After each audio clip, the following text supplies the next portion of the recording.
So కానీ ఇప్పుడు IT sector కి వచ్చేసరికి మళ్ళీ బ్యాక్ డోర్స్ వచ్చేసాయి కదా, చాలా 5 lakhs వరకు చార్జ్ చేస్తున్నారు, 2-3 lakhs నుంచి స్టార్ట్ చేసి. ఇందులో జెన్యూన్ ఉన్నాయి, ఇవి కూడా ఫేక్ ఉన్నాయి. బట్ జెన్యూన్ ఉండి ఒక పర్సన్ బ్యాక్ డోర్ నుంచి కంపెనీకి ఎంటర్ అయిన తర్వాత ఆయన జాబ్ అనేది స్టాండర్డ్ అనేది ఉంటుందా అక్కడ? అసలు బ్యాక్ డోర్ గా వెళ్ళటం అనేది ఆ థాట్ ప్రాసెస్ రాంగ్ అండి.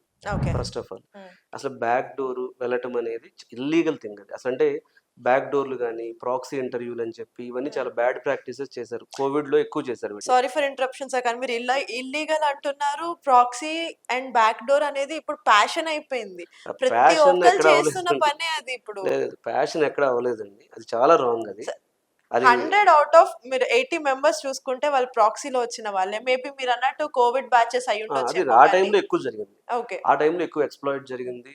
గవర్నమెంట్ పోలీసులు కేసులు పెట్టారు, సో మెనీ థింగ్స్ హ్యాపెండ్ అండి. అది యాక్చువల్ గా అంటే నేనేమంటానంటే ఒక స్టూడెంట్ మైండ్ లో ఈజీగా జాబ్ రావాలి, ప్రాక్సీతో జాబ్ రావాలి, బ్యాక్ డోర్ తో జాబ్ రావాలన్న థాట్ ప్రాసెస్ వచ్చిందంటే ఏ రీజన్ అండి, ఫ్రెండ్ చెప్పాడు, ఇంట్లో ప్రెజర్, రీజన్ ఏదైనా సరే he is equal to the person who has taken drugs అండి. ఎందుకంటే వాడి కెరీర్ డ్రగ్ అది. కెరీర్ డ్రగ్ అనే పదం ఎందుకు వాడుతున్నానంటే వాడు అన్ని ఈజీగా ఎక్స్పెక్ట్ చేస్తాడు ఇక.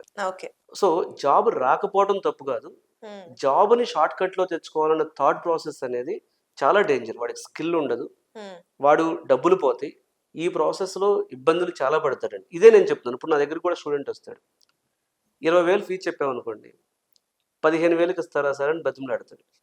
దానికి వాడు ఏం చెప్తాడంటే డబ్బులు లేవని చెప్తాడు. అదే బ్యాక్ డోర్ లో జాబ్ ఉందని ఎవడైనా చెప్పాడు అనుకోండి, వాడికి వచ్చి 2 లక్షలు తెస్తాను సార్ అంటాడు.